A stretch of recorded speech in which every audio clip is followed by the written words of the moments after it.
Welcome to Wiser Dialogue, conversations with women of color about issues, policies, and research that impact our lives.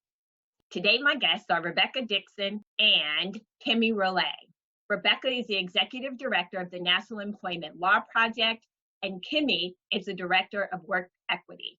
Welcome, ladies. So I want to start the conversation. This is Women's History Month, and that the National Employment Law Project's annual conference that was held in Las Vegas, I was really, really impressed that you all had this panel that was called Black Feminist Praxis for Workers' Rights and Transformation. I have never been to a national conference that wasn't focused on Black folks that had a plenary that was focused on Black folks. I was like, wow, this is pretty amazing. And then not just focus on Black folks, but focus on Black women. So can we start with telling us a little bit about what was the motivation behind the panel? Whose idea was it? Well, it was my idea and so deeply supported by Rebecca and other folks at the organization. And I think that for me, I just was really excited about the opportunity to bring this type of conversation to the setting of the conference, in part because one of the things that I've been really struck by at my time at NELP is how intentional the org has been about deepening racial equity as the frame for our work. And in particular, in our Breaking Barriers project, which was founded by Rebecca and has focused on working with Black-led worker centers in Louisiana and Mississippi. So much of how we've approached that work has really been around centering Black workers, centering Black leadership. And so it just felt like the conference was a space to really lift up the model and example of intention around that work. And in working particularly with Jaribu, I think one of the things that I've been so struck with is just the Black radical lineage and how that shows up in the day-to-day work. And, you know, whenever I meet with Jaribu, there are so many layers and so many components to the work. And it just felt like there's such deep innovation happening. There's such whole-bodied work. You know, people are bringing lineage, people are bringing visioning that isn't traditionally affirmed in most spaces as quote unquote the work. So it just felt like a really dynamic opportunity. And I think for me, in my learning and my growth, the Black feminist lineage and practice has been where I've been able to understand how to be whole in this work and both how to bring that wholeness into our solutions. So those are some of the reasons why. You said whole in this work, and that is so very important as people are talking about, you know, bringing your authentic self wherever you go and being authentic in your work, that for many of us, that's the real struggle, depending on the space that you're in. So Rebecca, Kemi mentioned that you started the Removing Barriers. So tell me the correct name of the work. Yes, it's called Breaking Barriers. And it was this work that I created based on economic mobility for children. And when we looked at the maps from the Raj Treddy research, we saw that cities in the South, and Black folks live in the South, 57%, that the cities in the South, and it really did map where slavery was. And so you could see that the impact of history throughout was still reverberating through today in terms of mobility for children. And so I pitched this idea, it got some traction, and the Kellogg Foundation supported this work.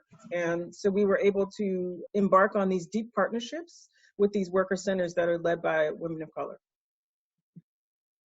That is interesting that you're talking about, you know, tracking where slavery is, especially as we're having so much conversation about reparations, and that people, I think, really have a hard time visualizing the vestiges of slavery, because they're like, it was 150 years ago. I'm in Virginia, and last year, you know, it was 1619 here, which was kind of talked about, but not really, right? I didn't feel like there was a great deal of conversation about it. And then it's also tricky. It's like, is this a celebration? Is this an observance? Like, how do you talk about slavery in this space, especially, I think, in a time where progressive spaces want to make change, but not necessarily own the ways in which the vestiges of slavery are still impacting so many spaces, who has access, whether we're talking about the wealth disparity or just as the work that you all do, just thinking about workers' rights and the number of states in the South that are still right to work states, right? So you don't even get to participate in unions. So in terms of breaking barriers and thinking about this praxis with a Black feminist and the work that you all are doing in the South, what are some of the biggest concerns that you hear, especially for women?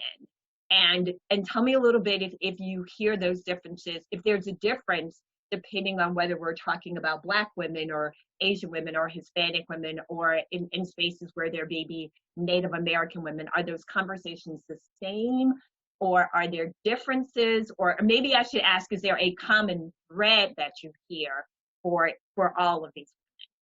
So, Rhonda, I would say that the common thread is that women's labor has been foundational to this country. So from slavery to now, but it's also been historically undervalued in this country. And so if we're talking about caregiving work that we're doing at home or in someone else's home, or if we're talking about agricultural labor, which Black women were sort of restricted to for a period of this country's history, we're all trying to get our labor valued and to actually move up the ladder within organizations and to move into better positions. And so I would just highlight gender and race occupational segregation, where America's labor market is very segregated, where women of color, so Latino women, immigrant women, are in these jobs that are dangerous and dirty and low paying, and don't have opportunities for advancement. Often their wages are stolen, so they may be entitled to a minimum wage, but they have to really push to actually get paid that wage. So all women are really, facing this sort of patriarchal undervaluing of their labor historically. And Kemi, so you're on a different coast from us, being in California, and I do understand that NELP's work is more national. But in California, because often people tend to think that a lot of the issues around patriarchy and the ways in which minority women are treated is a everything but sort of a California issue, right? Because California is very liberal and very progressive. But are you finding, as you're talking with organizations in California, that the issues are similar? Absolutely. I think one of, as Rebecca said, issues of patriarchy and occupational segregation and discrimination are absolutely present in many of the same ways, even in sort of a quote unquote progressive bastion like California. And we see it in some of our work with some of our partners like the LA Black Worker Center, who have been really innovative and lifting up a campaign around discrimination as wage theft, in part because a lot of their members are experiencing so much discrimination and racism that in and of itself creates a barrier to access jobs. We see it in some of the programming in California where there are opportunities for folks with records to get pre-apprenticeship training and apprenticeship training, but that there's still a significant gender and race gap where women are underrepresented in pre-apprenticeship and apprenticeship career pipeline programs. And then we also see it within the context of one of my peers in California does a lot of work around wage theft and enforcement. And again, wage theft is happening disproportionately for, women of color, folks who are in industries that tend to be low wage. So it's not an issue that doesn't exist in California. It exists everywhere. So thank you for that. I think it is really important that folks realize that when we're talking about wage inequality, when we're talking about patriarchal structure, when we're talking about vestiges of slavery in the US, that it is very much a national issue and not one that you can really separate by region. And that's not to say that sometimes it doesn't look different, but if you look real close, it's sort of the same, and sort of getting people to understand the ways in which discrimination shows up around these issues. They may be different, but it's still the same, and it's something that we need to be working against. So that given that it is Women's History Month, and here at the Women's Institute for Science, Equity, and Race, we're really concerned about making sure Asian, Black, Hispanic, and Native American women's concerns are brought into the policy space. And the panel that you all did on Black feminists, bringing the Black feminist praxis into workers' rights transformation, I remember Rebecca talking about being very mindful of history, and Anne Price talking about who gets to innovate and who gets to even think about innovating, and Deriru being very clear, like, I'm bringing my Black self to the space, and it's okay for me to be Black in spaces. How do we center on Black women? Or let me ask that differently. If we're centering on Black women, does that negate Asian, Black, and Hispanic women? So I'll start, and then Kemi, you should definitely jump in.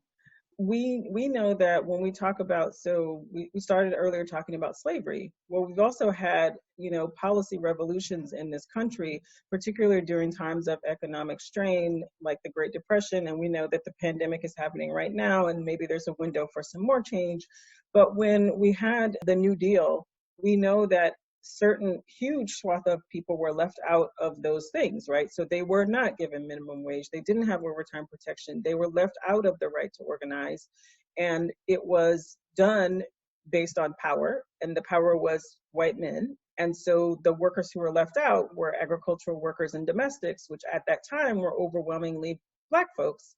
And for Black women, because it was intersectional, 90% of them were left out when this was originally done, which, like, that's just kind of mind-blowing, 90%. And so when we look at history, we know that if we're not considered, if we're not in the center, we get left out. The other folks don't get left out. And so making sure that we center the worst off and that we focus on the needs of those folks, we can build from the center around, and we include everyone. So the effort is not, it's not that the effort's not intersectional, but we know that if we don't look at the worst off, if we don't look at Black folks, their interests are often ignored, and that's not even bringing race into the conversation at all. Their interests are ignored in different ways.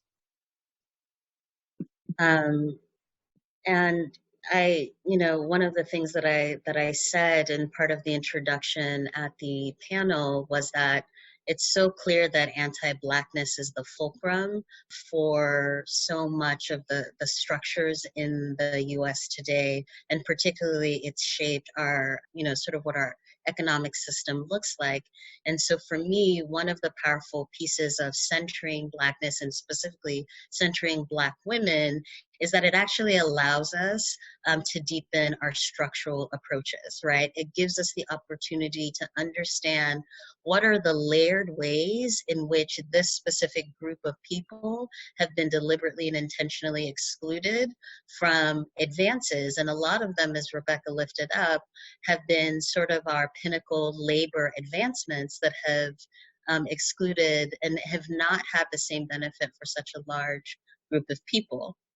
And I also think that there is a way that of the sort of simultaneity of many different issues that, like, working around Black women, Black issues, their leadership gives us the opportunity to be addressing our policies in a more holistic way, right? Because we're not just holding issues of work, we're holding issues of disproportionate representation in poor housing, in environments that are more at risk for environmental pollution. Like, all of those things are showing up in the experiences of Black women. And so that gives us also another centering point.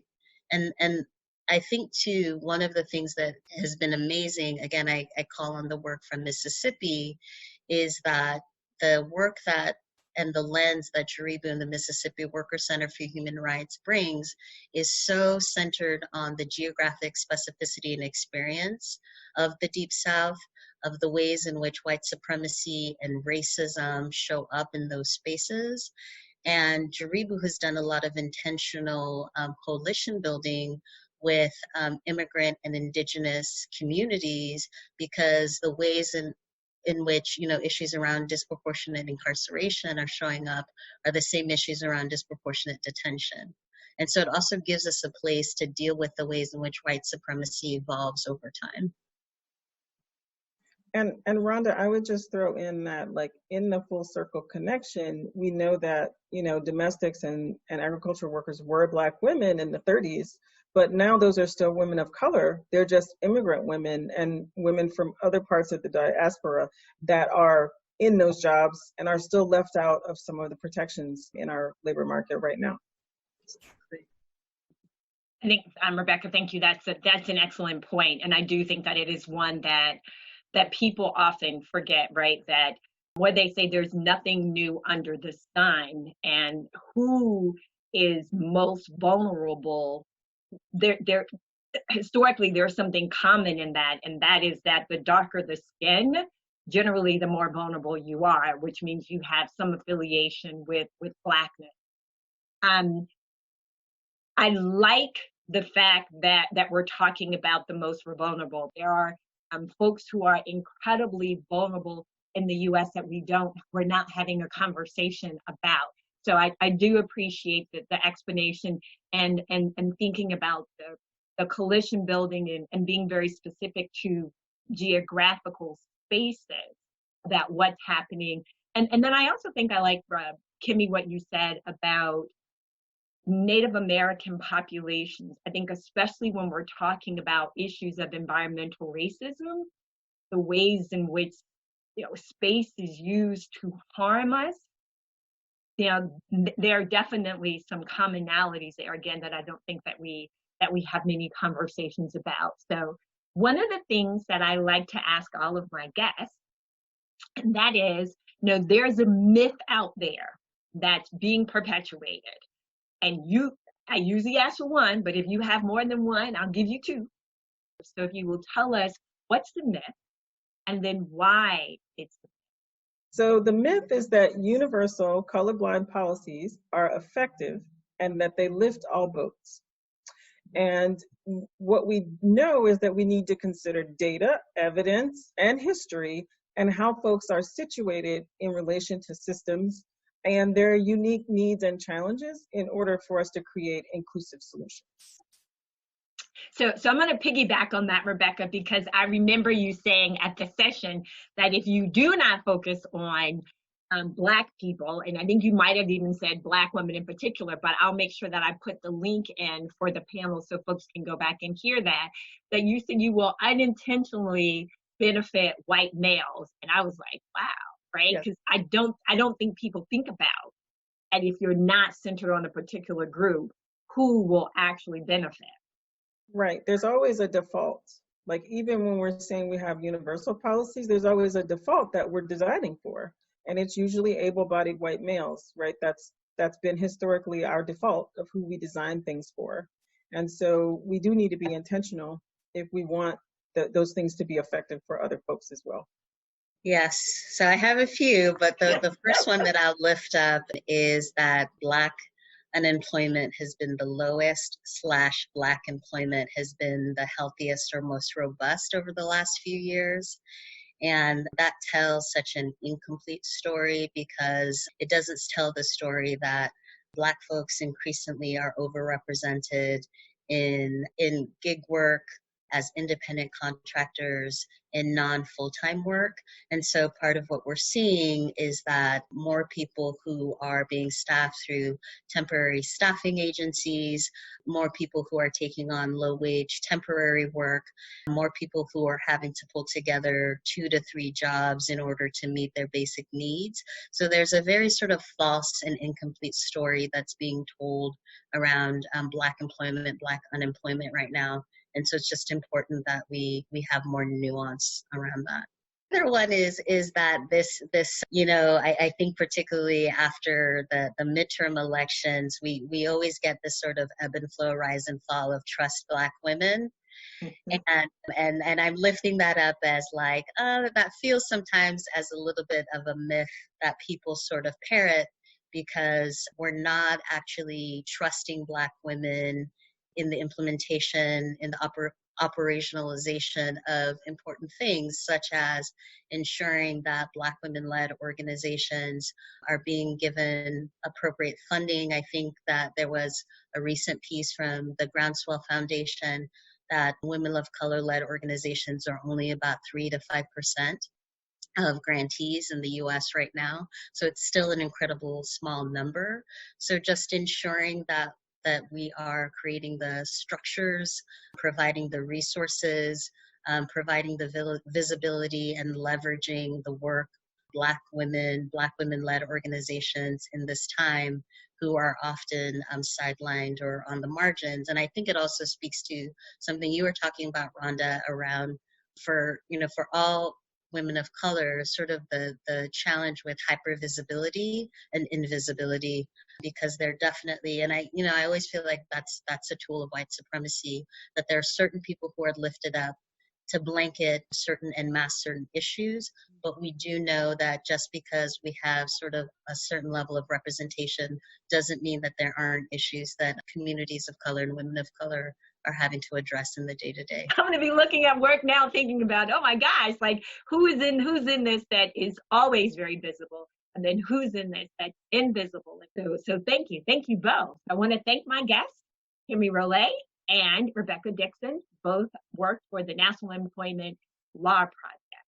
You have been watching Wiser Dialogue, The Missing Viewpoint.